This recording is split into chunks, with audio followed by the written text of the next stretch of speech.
Hello, my name is Julie, and I'm 42 years old. I've been reflecting on a particularly difficult time in my life that began when I decided to end my marriage to Thomas. It became increasingly clear that we simply weren't meant for each other.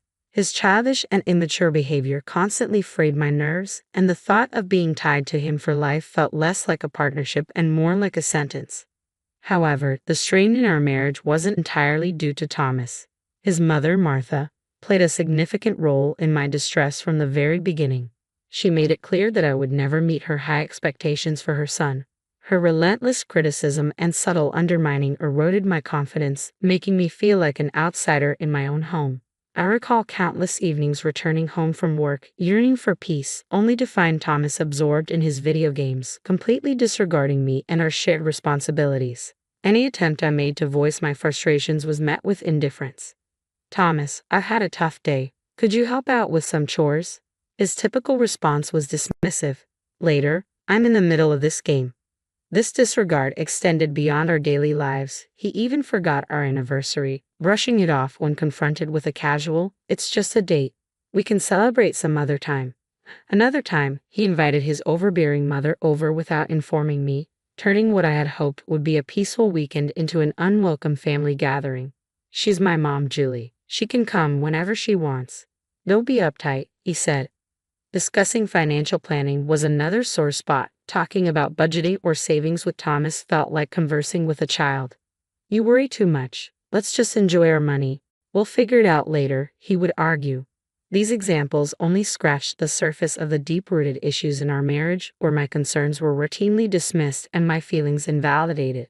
At family gatherings, Martha took pleasure in belittling me, never missing an opportunity to criticize my appearance, career, or even my cooking. I remember one evening, after spending hours preparing a meal, I hoped for a little appreciation. "Martha, I spent hours on this dinner. I hope you enjoy it." Her response was sharp and cutting. "Well, let's see if it's even edible. I can't trust your cooking." Another instance involved a new dress I was excited about. "Martha, I found this beautiful dress that I think would look great on me." Her reply was equally dismissive. "Oh, sweetie, that dress is far too revealing for someone your age. You don't want to embarrass yourself, do you?" And when I tried to assert my parenting style, she was just as dismissive. "Martha, I would appreciate it if you didn't criticize my parenting decisions." "I know what's best for my children," she retorted. "Clearly, you don't, or you wouldn't be making such foolish choices. Honestly, what is wrong with you?" When I shared my efforts to adopt a healthier lifestyle, hoping for support, she belittled me. "Oh, please, you're wasting your time with all that exercise and dieting. You'll never look as good as me." Her justification was blunt. Whenever I asked her to stop making snide remarks about me to others, she responded with, "I'm just telling the truth, dear. People should know what they're dealing with when it comes to you." Martha's constant belittlement and disparaging comments became a relentless source of stress, undermining any positive aspects of my relationship with Thomas.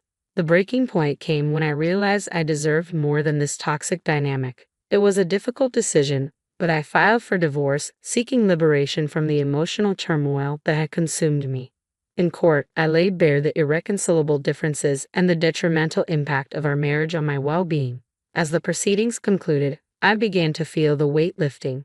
Martha, my ex-mother-in-law, could hardly conceal her pleasure. She leaped up, a twisted smile of victory spreading across her face, reveling in the dissolution of our marriage. Her delight in my supposed defeat was as blatant as it was unsettling.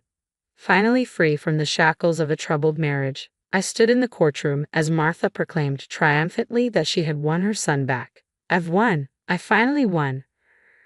Her declaration, soaked in delight, hung heavily in the air, igniting a surge of anger and indignation within me. How could she take pleasure in my pain, celebrating the end of my marriage as if it were her victory? I couldn't hold back my fury. With contempt lacing my voice, I confronted her, exposing the miserable and pathetic person she truly was. Instead of faltering, Martha only laughed, a cold, mocking sound that echoed through the courtroom. It was a cruel soundtrack to the closing of a chapter that had brought me nothing but distress. It served as a stark reminder that some people revel in the downfall of others, their joy twisted by bitterness. But her laughter only fueled my resolve to move beyond the toxicity that had walked out of that courtroom. I left behind the ruins of a failed marriage and a toxic relationship, determined to reclaim my life. I vowed to reclaim my life and pursue the happiness that had long eluded me. Martha's mocking joy highlighted the struggles I had endured and the inner strength I had discovered. No longer would I allow the judgments of others or the cruelty of those intent on belittling me to define my worth. I was determined to rise above the bitterness and embrace the freedom that lay ahead. With each step I took, I embarked on a journey of self-discovery and healing, committed to building a life that reflected my true value. The road ahead was uncertain, but I faced it with unwavering resolve. The path to happiness might not be straightforward, yet the struggles and hardships I have faced have forged resilience within me. It was time to leave behind the drama, toxicity, and emotional scars, stepping into a future brimming with hope, self-love, and the promise of brighter tomorrows. Unfortunately, the story doesn't end here. When Martha gloated about her victory, she expected to gain something tangible, something she believed she had finally secured. But fate had other plans. She thought she would inherit a coveted family heirloom, the stunning diamond orchid necklace, a piece with exquisite design passed down through generations and valued at millions due to its rarity and craftsmanship.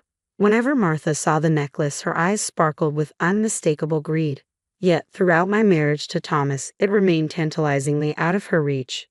During our years together, Martha often suggested selling the necklace to fund more practical needs, but each time, I firmly rejected her idea. I explained that the necklace was not only valuable, it held deep sentimental significance as a vital part of my family's legacy. Despite her relentless attempts to sway my decision, I stood resolute in my commitment to keep the necklace within my family. After the divorce was finalized, Martha believed she might somehow benefit from the necklace's value, thinking she could claim a share that would satisfy her materialistic desires. What she didn't know was that I had other plans in mind.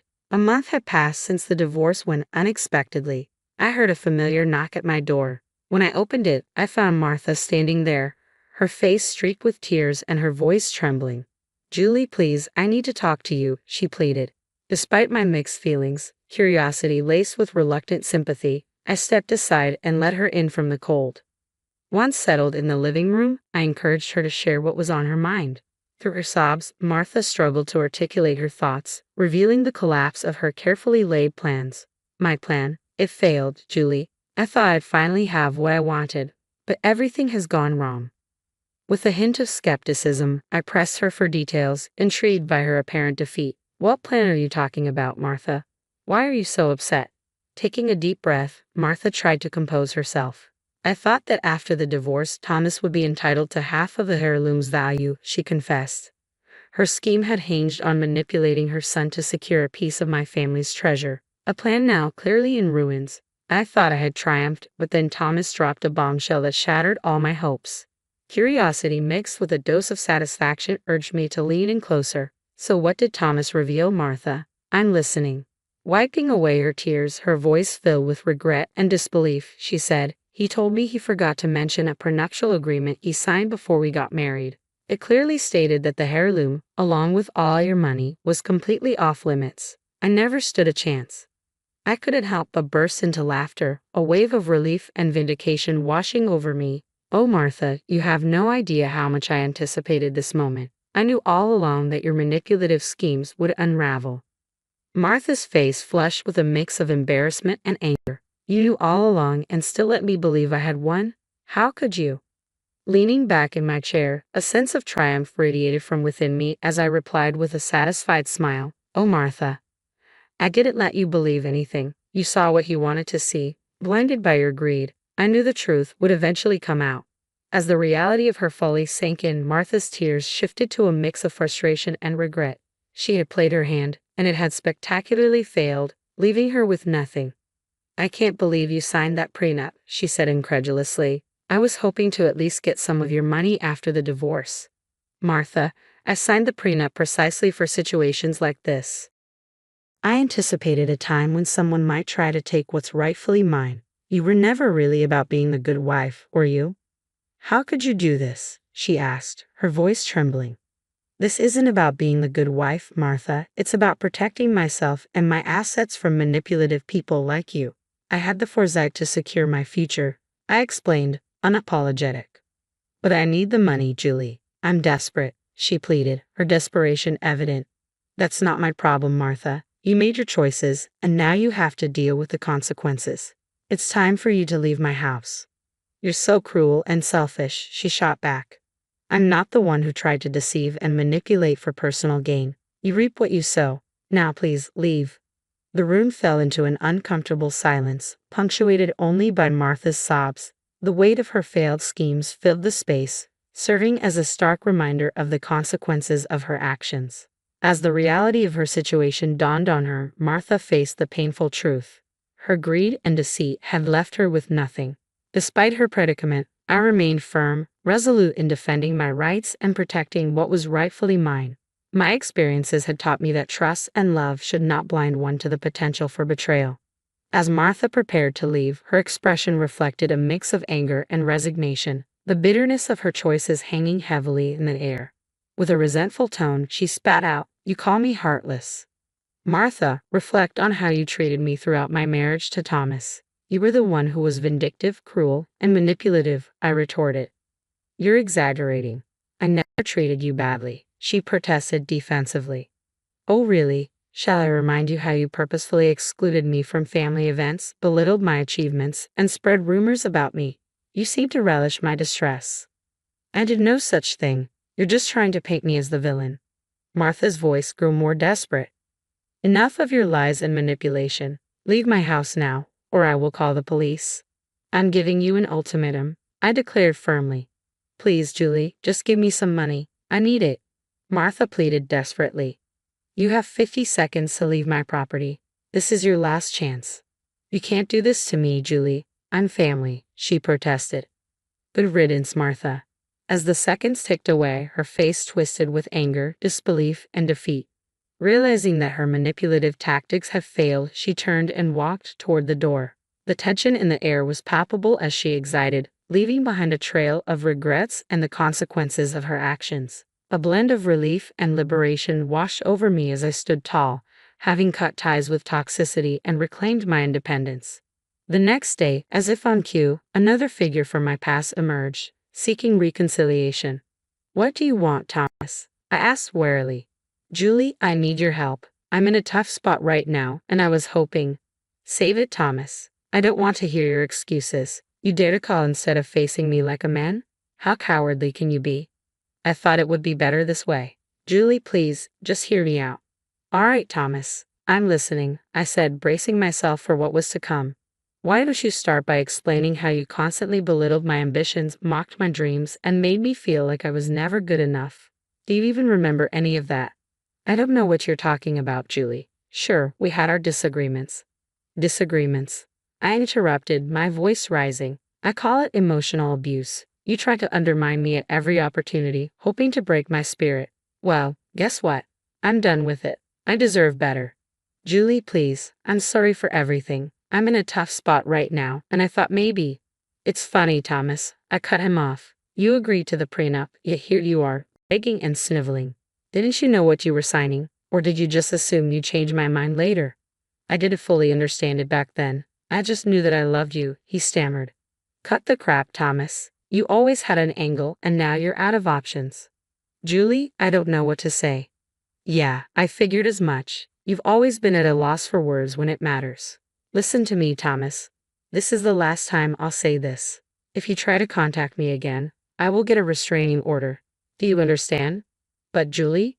"No, Thomas. It's over. Goodbye." With that, I hung up the phone and deleted his number, feeling the sense of finality wash over me. I was finally free from both him and Martha, and the relief was palpable as I reflected on the journey I had traveled since the end of my tumultuous marriage. A profound sense of contentment washed over me. I found myself in a much better place both mentally and emotionally, as if a heavy weight had been lifted from my shoulders, allowing me to breathe freely again. Life had taken some unexpected turns, but now I was relishing the joys it had to offer, fully embracing my newfound independence. I ventured back into the dating world, meeting new people, and experiencing the exhilarating excitement of romantic connections. Throughout it all, I learned to value my worth and refused to settle for anything less than the love and respect I deserved. Beyond the thrill of new relationships, I found solace and empowerment in sharing my story. The journey I endured during my marriage inspired me to write a memoir recounting the trials and tribulations of my past. It stands as a testament to the strength I discovered within myself. A story of overcoming adversity and finding empowerment in the aftermath of a challenging life chapter. I unearthed a profound strength that serves as a beacon of hope, compelling me to share it with others who have walked similar rugged paths. My writing emphasizes the critical importance of self-love and the courage needed to escape damaging relationships. As I move forward, I can hear the distant rumblings of discontent from my ex-husband and former mother-in-law, their envy unmistakable as they observe my blossoming success and well-being from afar. Their miscalculation of my inner fortitude has left them grappling with the repercussions of their actions. While I've distanced myself from their toxicity, their attempts to tarnish my reputation persist. Martha and Thomas have made a few feeble attempts to discredit me, trying to drag me down to their level of despair. Yet I remain unshaken and undeterred, firm in my resolve to take legal action against their defamatory statements. Their provocations only fuel my determination to see justice served. This new chapter of my life is steeped in gratitude for the resilience I've discovered within and for the solid support system surrounding me. Encircled by friends and family who uplift and inspire me, they cheer on my transformation and motivate me to continue reaching for greater heights.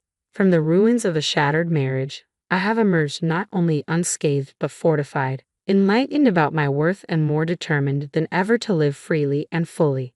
This journey, though fraught with challenges, has catapulted me to a realm of self-empowerment and authenticity. My life's narrative is no longer defined by the shadows of pain but illuminated by the triumphs of overcoming and thriving.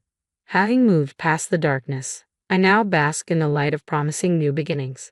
As I pen the ongoing chapters of my life, I approach each page with renewed purpose, seizing the happiness that had previously eluded me.